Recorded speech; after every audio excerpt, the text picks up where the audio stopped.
नमस्कार दोस्तों। जीवन में कुछ भी स्थायी नहीं होता है। समय के साथ हर चीज बदलती रहती है, तो उसके साथ मनुष्य के विचार और कार्य भी। हर इंसान की इच्छा होती है कि उसके जीवन में सुख, शांति और आनंद स्थायी रहे, लेकिन ऐसा होता नहीं है।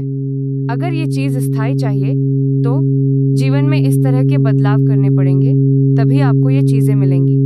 याद रहे, पुण्य और पाप कर्म दोनों ही बांधते हैं। एक लोहे की जंजीर है तो एक सोने की।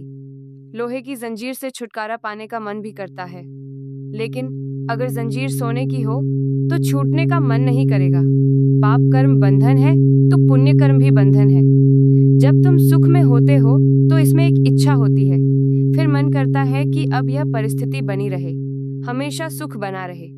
यह कामना जब मन में उत्पन्न होती है तो हम भूल जाते हैं कि परिस्थिति परिवर्तनशील होती है।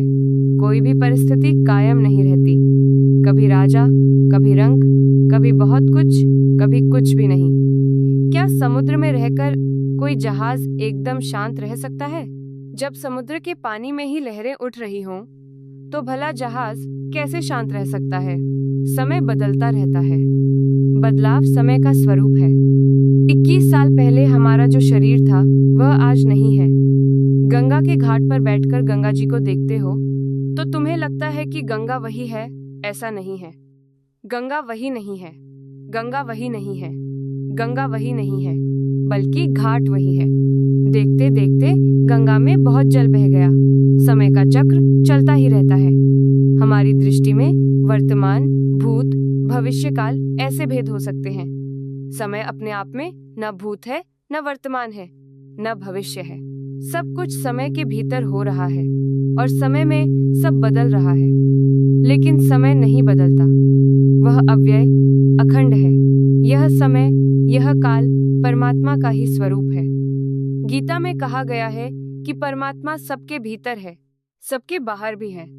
जो भीतर है उसको हम अंतर्यामी कहते हैं, और जो बाहर है उसको हम काल स्वरूप कहते हैं। अंतर्यामी है प्रभु, तुम्हारे भावों, तुम्हारे विचारों, सबके वह साक्षी हैं। तुम उनसे कुछ छिपा नहीं सकते।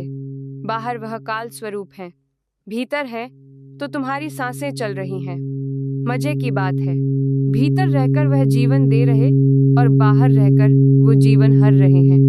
हर सांस के साथ तुम्हारा जीवन नष्ट होता जा रहा है।